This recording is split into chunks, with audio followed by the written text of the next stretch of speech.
hendaklah mengatakan kepada diri sendiri,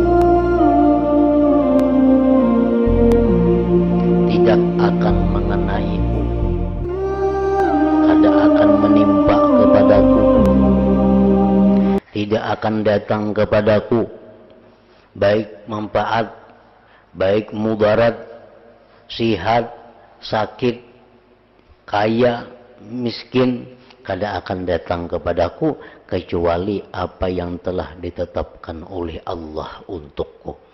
Nah, ini i'tikad dalam hati. I'tikad yang wajib kita pegang, i'tikad yang wajib kita yakini seyakin-yakinnya bahwa tidak akan datang kepadaku kecuali yang telah ditetapkan Allah untukku. Allah adalah Tuhanku. Allah adalah zat yang mencukupi. Allah adalah sebaik-baik zat yang kupasrahi. Karena Allah itu maha bijaksana, yang tidak ada kesudahan kebijaksanaannya. Allah itu maha kuasa, yang tidak terbatas kekuasaannya. Allah itu zat yang maha pengasih, tidak terbatas balas kasihnya. Nah, sudah selayaknya bila kita berserah diri hanya kepada zat yang mempunyai sifat-sifat seperti ini. Karena itu pasrahkanlah kepadanya.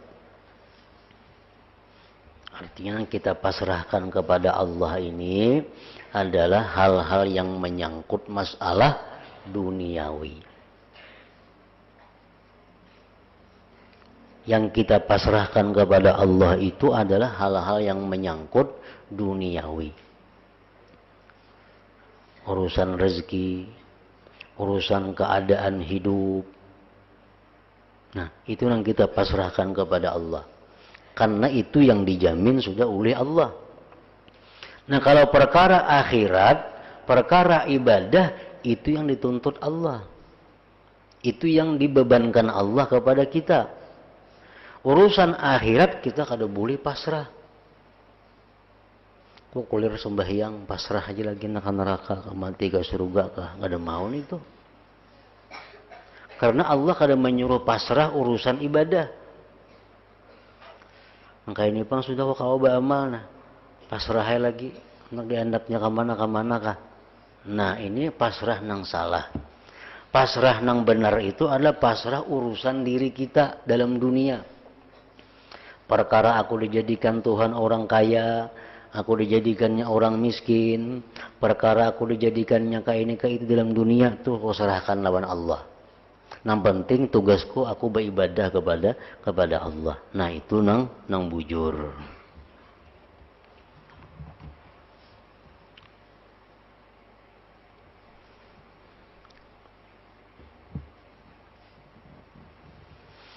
Begitu pula engkau harus memantapkan hati engkau bahwa apa yang diputuskan Allah adalah perkara yang lebih sesuai dan lebih bagus. Itu kita yakini juga, seyakin-yakinnya. Bila kada yakin itu susah hidup. Bila kada yakin itu kada mau nyaman betuhan Allah.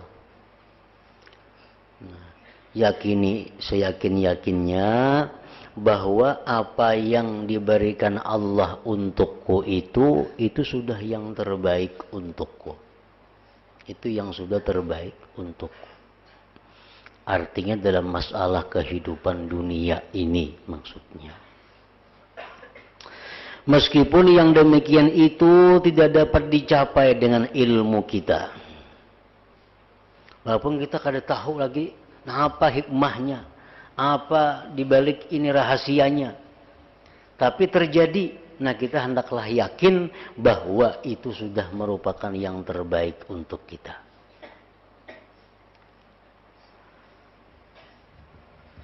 Meskipun yang demikian itu tidak dapat dicapai dengan ilmu kita, bagaimana cara dan rahasianya? Ucapkanlah pada diri sendiri, apa yang ditetapkan Allah itu pasti terwujud. Mau kada mau. Maka tidak ada faedahnya bila engkau membenci atau pilih-pilih mengenai apa yang dibuat Allah.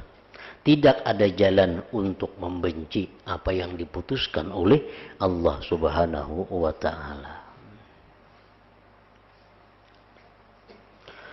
Tidakkah engkau pernah berikrar raditu billahi rabba? Seringkali kita ucapkan raditu billahi rabba. Artinya aku ridha dengan Allah sebagai Tuhan. Setuju Allah itu Tuhan.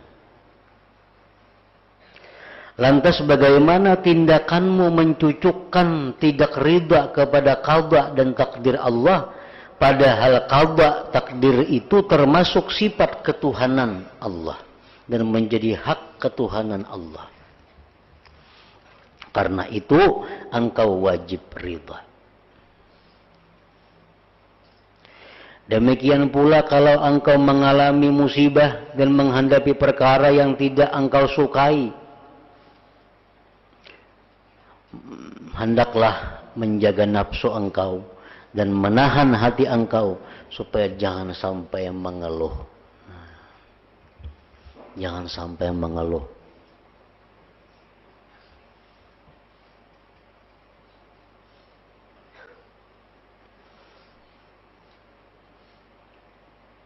Kalau hendak mengeluh juga, mengeluhlah kepada Allah Subhanahu wa ta'ala. Jangan mengeluh kepada manusia. Pikiran pina kalut, banyak masalah nang dihadapi, bertumpuk-tumpuk dalam hati nih. Masalah ini kada biris, datang lagi masalah itu, datang lagi masalah itu. Nah kita sampaikan itu kepada Allah, maka Allah akan ridha, Allah akan suka, dan Allah akan menolong. Bila kita kisahkan lawan makhluk, nah itu Allah kada katuju. Bila kita mengeluh, kita mengadu, kita curhat kepada makhluk, Allah kada katuju. Dalam dada ini hibak pikiran macam-macam. Mikirakan anak, mikirakan itu, mikirakan ini. Banyak masalah. Nah, bila dikisahkan lawan makhluk, senang hati. Berarti makhluk ini Tuhannya ngarannya. Berarti makhluk itu nang menyenangkan hatinya. Nah itu nang kada dikatujui oleh Allah. Dan ini banyak nang kada disadari oleh manusia. Dikiranya itu bujur. Datang beradu-adu, asal lapang sudah hati jadi aduakan. Nah, padahal Allah tuh sangat marah kalau hamba Allah ini mengadu, mengeluh, curhat kepada makhluk. Sebab makhluk ini kada ada daya upaya untuk bisa menyenangkan kita. Makhluk ini kada sedikit pun kada ada kemampuan untuk memberi manfaat kepada kita. Makhluk sedikit pun kada ada kekuatan untuk menyelamatkan kita. Semuaan itu adalah sifat Allah. Allah yang bisa menyenangkan kita. Allah yang menyelamatkan kita. Nah, coba dibiasakan. Kita misalnya banyak masalah. Tengah malam kita bangun. Nah ya Allah, ya Tuhanku. Hamba menghadapi masalah ini. Masalah ini. Ya Allah, berilah hamba jalan keluar. Untuk selamat daripada ini. Untuk selesai masalah ini. Itu pasti didengar Allah. Dan diberi pahala oleh Allah. Dan Allah pasti akan menyelesaikan masalahnya.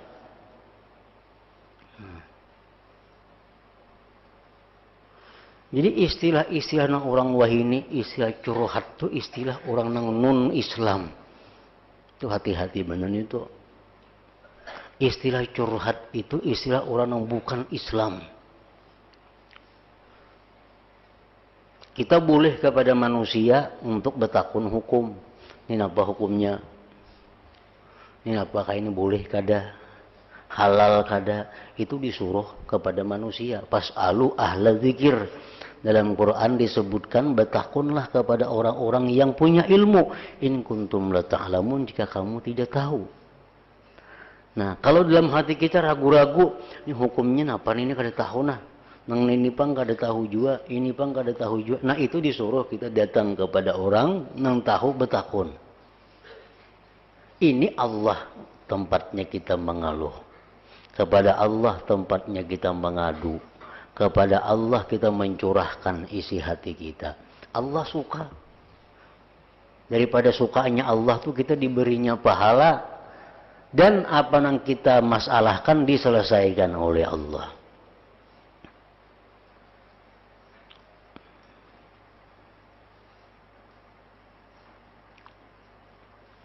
Jadi di situ kita mengetahui keimanan kita, mengetahui keilmuan kita.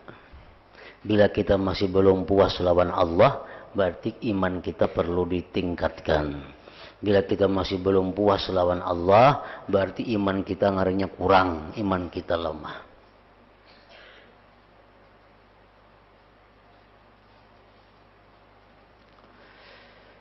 Supaya jangan sampai mengeluh. Jangan sampai memperlihatkan keluh kasah dan kesusahan hati engkau. Terutama pada saat pertama kali terjadinya musibah. Sebab persoalan baik atau buruk itu berada pada saat pertama kali terjadinya musibah itu. Sedangkan nafsu engkau sangat cepat kepada kebiasaan, yaitu mengeluh ketika musibah datang. Engkau hendaklah mengucap, hai nafsu, musibah ini sudah terjadi. Kita ini mengalami musibah. Kita bisiki diri kita, musibah ini sudah terjadi. Tidak ada daya untuk menolaknya. Dan Allah benar-benar telah menolak musibah yang lebih besar ketimbang musibah ini. Ini musibah ini masih kawa. Musibah yang lebih besar itu kita dijauhkan Allah, wahai diri. Untung kita diberi musibah hanya ingat ini. Diberi penyakit hanya ini. Banyak penyakit-penyakit yang lebih besar kita dipelihara Allah daripadanya. Karena macam-macam bala dalam gudang kekuasaan Allah itu banyak sekali. Allah banyak berisi rezeki anugerah dan Allah banyak juga berisi macam-macam bala. Dan ketahuilah bala ini akan hilang, tidak kekal. Musibah ini bagaikan mendung yang bakal terpisah. Karena itu wahai diri tahankanlah, hai nafsu sebentar saja. Niscaya engkau menemukan kegembiraan dan ganjaran yang besar sesudah engkau tidak mampu menolak bala yang turun. Mengeluh itu tidak ada gunanya. Beradu-adu itu tidak ada gunanya. Dan sebenarnya jika hati puas serta sabar, maka tidak ada musibah. Maka sebaiknya engkau selalu istirja, mengucap innalillah wa inna ilaihi raji'un. Hati engkau selalu sibuk mengingat apa yang bakal didapat di sisi Allah, yakni pahala. Senantiasa mengingat kesabaran para ulul azmi, para nabi, untuk menghadapi bencana besar. Juga para wali yang mulia di sisi Allah Ta'ala. Jangan dikira nabi-nabi itu bahagia. Jangan dikira nabi-nabi itu sejahtera. Tapi mereka itulah paling banyak yang menerima cobaan dari Allah. Makin tinggi kedudukan seseorang, makin banyak cobaan yang diberikan Allah kepadanya. Cuma bedanya para nabi, para wali, mereka itu menghadapi bala musibah dengan tenang hati. Maka kelihatan mereka selalu gembira, selalu senang. Nah, lain halnya dengan orang-orang awam yang sedikit saja kena musibah sudah kelihatan di muka pina mendung, pina merangut. Nah,